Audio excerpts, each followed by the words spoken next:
لما ردوا إلى أبيهم قالوا يا منع منا الكيل فأرسل معنا أخانا نقتل.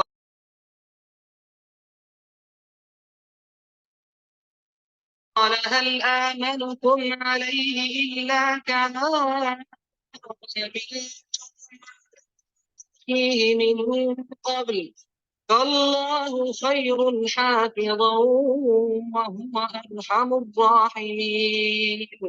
ولما فتحوا متاعهم وجدوا بضاعتهم ردت إليهم قالوا يا أبانا ما نبغي هذه بضاعتنا ردت إلينا ونمير أهلنا ونحفظ أخانا ونزداد كيل بعير ذلك كيل يسير. قال لن أرسله معكم حتى تؤتون موثقا من الله لتأتونني به إلا أن يحاط بكم. فلما آتوه موثقهم قال الله على ما نقول وكيل.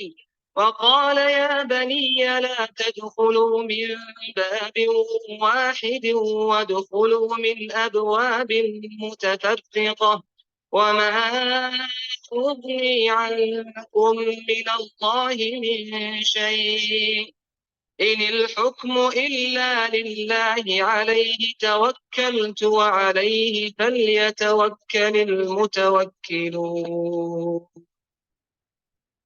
أعوذ بالله من الشيطان الرجيم بسم الله الرحمن الرحيم رب اشرح لي صدري ويسر لي أمري واحلل عقدة من لساني يفقهوا قولي رب زدني علما اللهم أحسن عاقبتنا في أمور كلها وأجرنا من خزي الدنيا وعذاب الآخرة۔ اللہ تعالیٰ ہمارے دنیا اور آخرت کے تمام کاموں کا انجام بخیر کریں اور ہمیں ہر طرح کی دنیا اور آخرت کی رسوائی سے اپنی پناہ میں رکھیں، آمین ثم آمین۔ آج الحمدللہ 13واں پارہ روزہ بھی ہے اور ہم 13ویں پارے میں سے کچھ نکات بھی نکالیں گے۔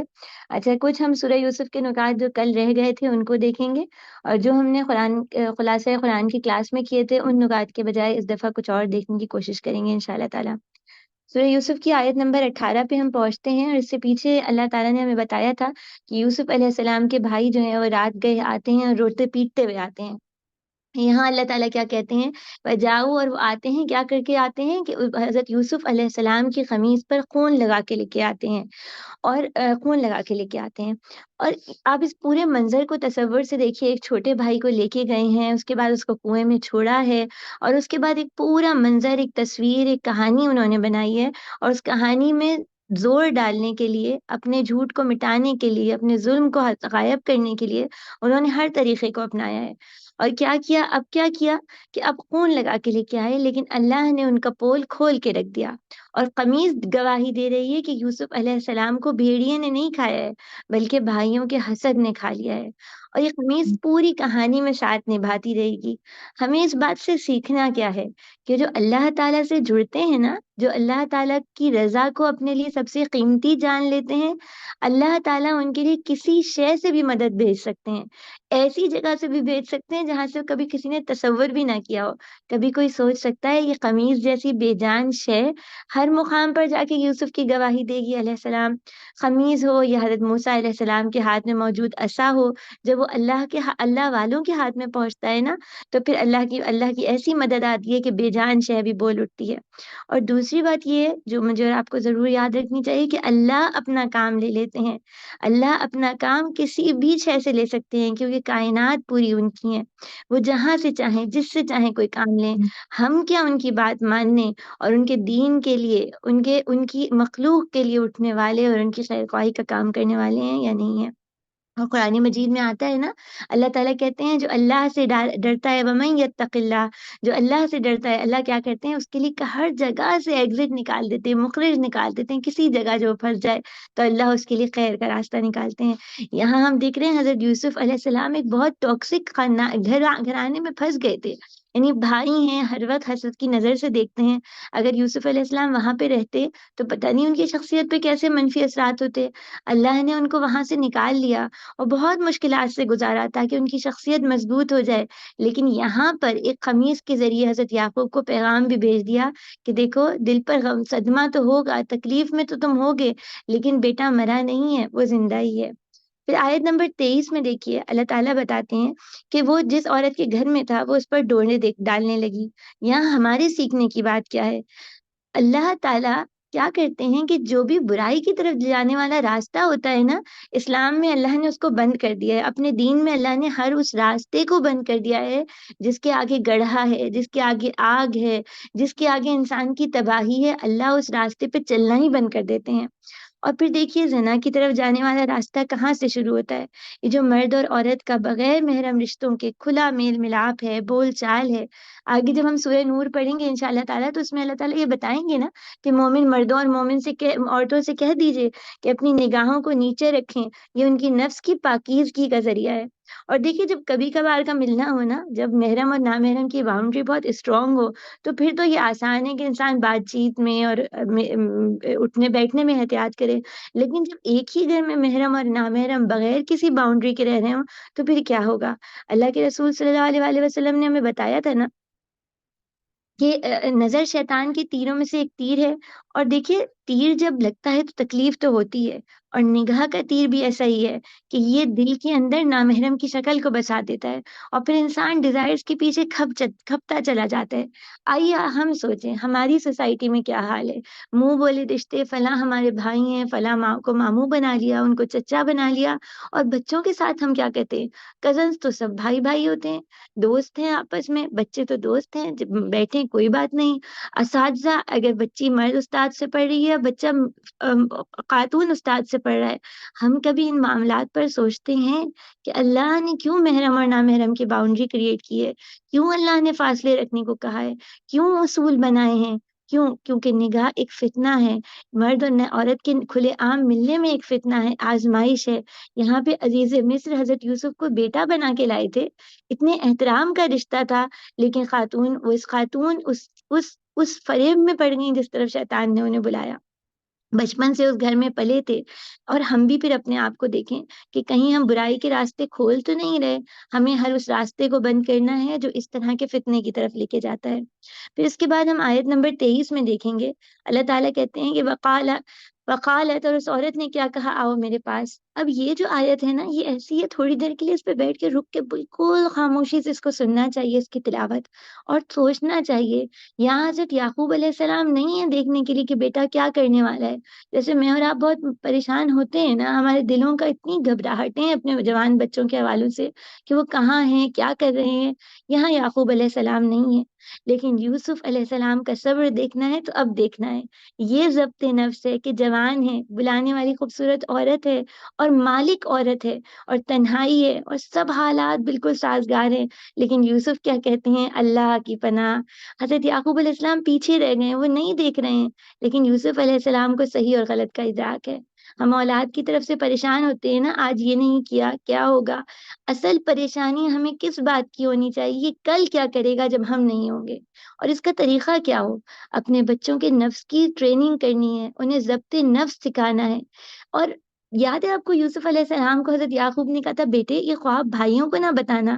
اتنا پیارا خواب، کیسی پیاری تعبیر، لیکن سیلف کنٹرول سکھا رہے تھے کہ خوشی بھی ہے تو اس کو احتیاط سے سنبھال کے رکھو، کھنکتے نہ پھرو. آج کے دور میں ہمیں کہا جاتا ہے نا بچوں کو نو نہ کہا جائے. کوئی بھی چیز ہو، حلال ہو حرام ہو، ہمارے لیے یس کہنا بہت آسان ہوتا ہے. آج اس آیت کو پڑھنے کے بعد جو ہمیں سمجھنا ہے نا کہ چاہے اپنے نفس کی کوئی خواہش ہو یا بچوں کی کوئی خواہش ہو، ہر ہاں کہتے ہوئے یہ ضرور سوچیں گے کیا یہ نفس کی ٹریننگ ہے، کیا یہ ڈسپلن ہے. اس ہاں کا نتیجہ 10 سال بعد کیا نکلے گا میری زندگی میں یا میرے بچے کی زندگی میں. اور حیا کو اپنی گھر کی لازمی جز بنانا ہے. اللہ کے رسول صلی اللہ علیہ وسلم نے بتایا ہے نا حیا ایمان ہے. تو بس اس ایمان کی سلامتی کے لیے ہمیں حیا کے نظام کو سنبھال کے رکھنا ہے انشاءاللہ تعالی.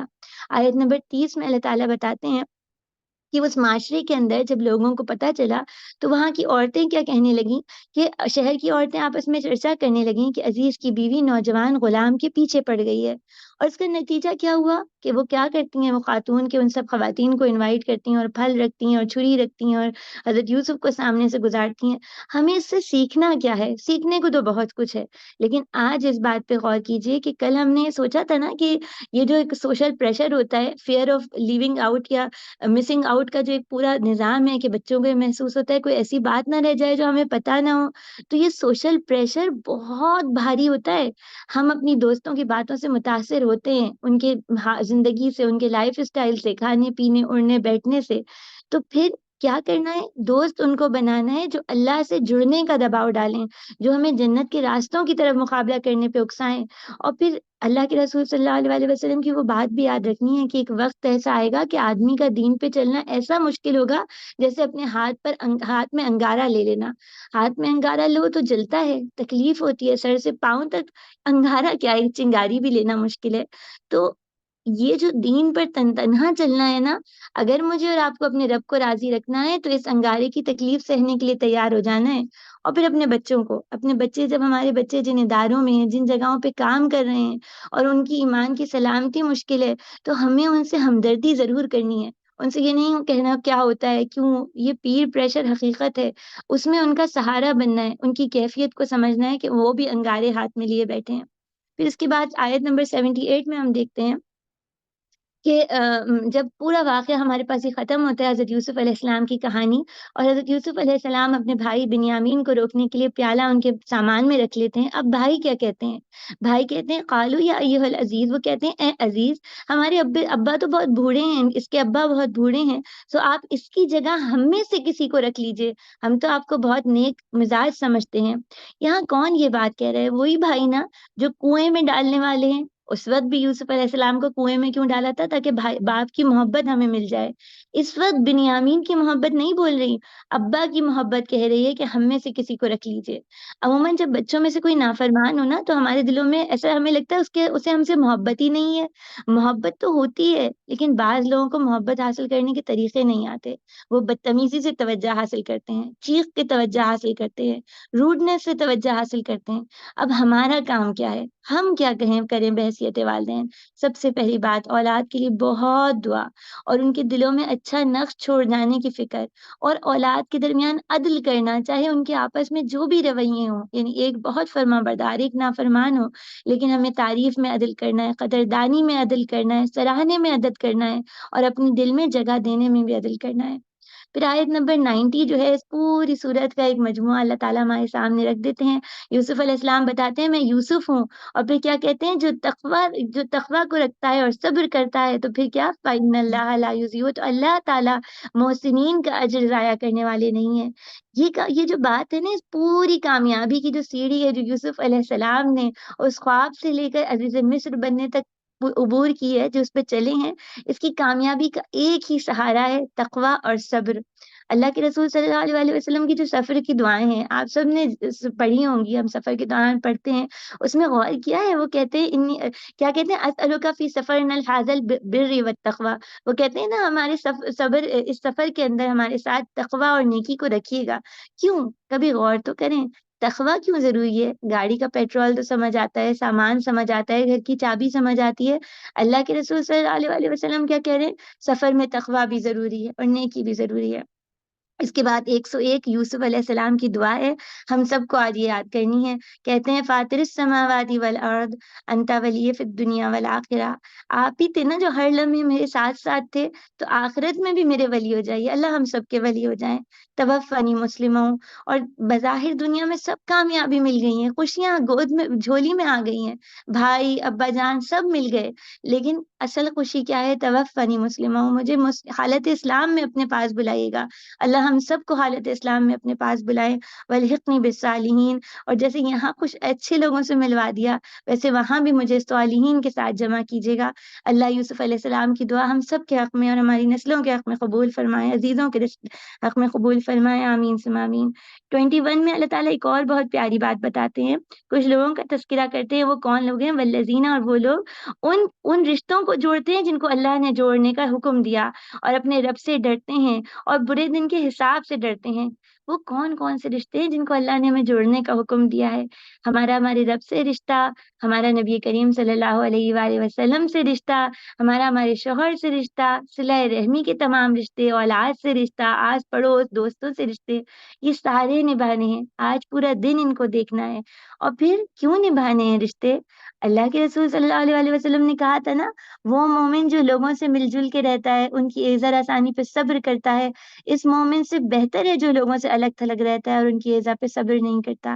رشتے نبھانے بہت مشکل ہوتا ہے۔ 10 طرح کے انسان ہیں، 10 طرح کے مزاج ہیں، مختلف رویے ہیں۔ تنہا رہنا بہت آسان ہے، اور دین پر عمل کرتے ہوئے تنہا رہنا تو اور بھی آسان ہے۔ گھر کا دروازہ بند کیا، اندر اپنا پورا نظام بنا لیا۔ لیکن اسلام ہمیں اپنی ذات سے نکالتا ہے، ہمیں ہماری ببل سے نکالتا ہے، کمفرٹ زون سے نکالتا ہے۔ کیوں؟ جتنا ہم لوگوں سے میل جول کرتے ہیں نا، ہماری شخصیت میں برداشت آتی ہے، تحمل آتا ہے۔ جب انسانوں کے مزاجوں کو سمجھتے ہیں تو اپنے اندر بہتری لاتے ہیں۔ لیکن یہ جب ہوتا ہے جب انسانوں سے میل جول رکھتے ہوئے ہم اللہ اور رسول صلی اللہ علیہ وآلہ وسلم کی باتوں کو یاد رکھیں، نبی کریم صلی اللہ علیہ وآلہ وسلم کی سیرت کو یاد رکھیں۔ اور ہمیں تو کہہ ہی دیا گیا ہے نا، کنتم خیر امت اخرجت للناس، تم وہ امت ہو جو لوگوں کے لیے نکالی گئی ہو، تنہا اپنے گھر میں اپنا کام کرنے کے لیے نہیں۔ تو بس اپنے آپ کو بھی دیکھنا ہے، اپنے بچوں کو بھی دیکھنا ہے کہ ہمارے بچے ایسے تو نہیں کہ بالکل سوشلی کٹ آف کر کے رہتے ہوں، اور پھر اس پہ اپنی ٹریننگ کرنے کی کوشش کرنی ہے۔ اس کے بعد 22 میں اللہ تعالیٰ فرماتے ہیں کہ جو لوگ صبر کرتے ہیں اپنے رب کی خوشنودی کے لیے، اور نماز قائم کرتے ہیں اور خرچ کرتے ہیں اپنے جو کچھ اللہ نے دیا ہے اس میں سے کھلے بھی اور چھپے بھی۔ اور پھر یہاں پر غور سے سنیے گا، اللہ کہتے ہیں جو برائی ہو جائے تو اس کو بھلائی سے دفع کر دیتے ہیں، تو ان کے لیے عقبت دار بہترین ٹھکانہ ان لوگوں کے لیے۔ یہ وہ کامیابی ہے جس کے لیے مجھے اور آپ کو آج دوڑنا ہے۔ باقی سب کاموں کے ساتھ کیا کام؟ جیسا کہ اللہ کے رسول صلی اللہ علیہ وآلہ وسلم نے کہا، تم جہاں کہیں بھی ہو اللہ سے ڈرتے رہو، اور اگر کوئی گناہ ہو جائے تو گناہ کے بعد نیکی کر لیا کرو جو اس کو مٹا دے گی، اور لوگوں سے حسن سلوک سے پیش آؤ۔ تو جب بھی کوئی گناہ ہو جائے نا، غصے میں کچھ نکل جائے، غیبت ہو جائے، بدگمانی آ جائے، معاملات میں گڑبڑ ہو، فوراً سے کوئی اچھا سا کام کرنا ہے، صدقہ دے دینا ہے، استغفار کرنا ہے، کسی کا دل جوڑ دینا ہے کہ اللہ ہم سے راضی ہو جائے۔ پھر اسی طرح اللہ تعالیٰ ان لوگوں کے لیے بتاتے ہیں کہ ایسی جنتوں میں داخل کیے جائیں گے جہاں سارے رشتے اکٹھے ہو جائیں گے، آباؤہم وازواجہم وذریاتہم۔ اللہ تعالیٰ کہتے ہیں سب جمع کر لیے، اور فرشتے ہر طرف سے سلام لے کر آئیں گے اور سلام کریں گے کہ تمہیں سلام علیکم بما صبرتم، جو تم نے اللہ کی فرما برداری میں اپنے اوپر سیلف کنٹرول کیا، صبر کیا، اپنے آپ کو باندھے رکھا، اس وجہ سے تم پر سلامتی ہے، اور کیسا اچھا ٹھکانہ تم پا گئے۔ اللہ ہم سب کو اس ٹھکانے کو پانے والا بنائے، آمین ثم آمین۔ آیت نمبر 28 میں اللہ تعالیٰ کہتے ہیں جو لوگ ایمان لائے ہیں نا، ان کے دلوں کو بس ایک ہی شے سے سکون ملتا ہے، اور وہ شے کیا ہے؟ اللہ کا ذکر، اللہ کا ذکر، اللہ کی یاد۔ کیا مجھے اور آپ کو بھی اللہ کے ذکر سے سکون ملتا ہے؟ اگر ہم نے یہ آیت نہ پڑھی اور کوئی ہم سے ایسے ہی رینڈملی سوال کر لے کہ تمہیں کس چیز سے سکون ملتا ہے، ہو سکتا ہے ہمارے پاس الگ الگ چیزیں ہوں، ہم کہیں کہ ہاں کہیں سکون سے تنہا بیٹھنے میں ملتا ہے، یا کسی سے بات کر کے، یا کچھ پڑھ کے، یا اسکرول کر کے، کچھ دیکھ کے۔ آج مجھے اور آپ کو اپنے سوال کے جواب میں پہلے نمبر پہ لکھ دینا ہے، اللہ کے ذکر سے ہمیں سکون ملتا ہے۔ اور ہمارا جو ہیومن برین ہے نا، اس کی ایک چیز کیا ہے، برین سائنسز میں یہ بتایا جاتا ہے کہ جو کچھ ہم اپنے ذہن کو بتاتے ہیں نا، ذہن ویسا ہی ہو جاتا ہے۔ اسی لیے شکر گزاری کو کہا گیا ہے۔ مشکل سے مشکل حالات میں جب انسان کہتا ہے نا اللہ کا شکر، تو ہمارا ذہن بھی اسی کیفیت میں، ہمارا برین بھی اسی کیفیت میں آتا ہے کہ اچھا حالات تو کوئی مشکل نہیں ہے، اللہ کا شکر ہے۔ تو اسی طرح اپنے ذہن کو بار بار بتائیے کہ میرے لیے سب سے سکون والی چیز، سب سے اطمینان بخش چیز اللہ کی یاد، اللہ کا تذکرہ، اس کے بعد کو بلند کرنا ہے انشاءاللہ تعالیٰ۔ ہمارے پاس بس یہ آج کا پورا ہوا، سورہ ابراہیم شروع ہوئی ہے، اور سورہ ابراہیم میں اللہ تعالیٰ بس ایک آیت ہم اس کو دیکھتے ہیں۔ اللہ تعالیٰ کہتے ہیں ہم نے کتاب نازل کی ہے تاکہ لوگوں کو آپ اندھیروں سے نکال کے روشنی کے لیے کی طرف لائیے، بِإِذْنِ ربِّهِمْ، اپنے رب کے اذن سے، اور الہ صراط العزیز الحمید، آج ضرور العزیز اور الحمید کی ہم کیفیت دیکھیں گے، کیا مطلب ہے اللہ کے ان ناموں کی۔ اور ایک چیز ضرور یاد رکھیے گا، قرآن مجید میں اللہ تعالیٰ بار بار ہمیں میں سے نکال لیتے ہیں، بِإِذْنِ رَبِّهِمْ، اللہ کے اذن سے یہ ممکن ہے کہ یہ کتاب اندھیروں سے روشنی کی طرف لے آئے۔ تو میں اور آپ کسی کام میں اپنا کمال نہ سمجھیں، نہ ہمارا بیٹھنا، نہ سننا، نہ کام کرنا، کوئی چیز ایسی نہیں ہے جب تک اللہ کا اذن نہ ہوتا، اللہ کی اجازت نہ آتی تو ہم کر لیتے۔ اللہ ہمارے لیے قرآن مجید سے جڑنا، اس کے مطابق اپنے اعمال کو درست کرنا آسان کر دیں۔ انشاءاللہ کل اسی وقت ملاقات ہوگی۔ سبحانک اللہم و بحمدک، نشہد ان لا الہ الا انت، نستغفرک و نتوب الیک۔ السلام علیکم و رحمۃ اللہ وبرکاتہ۔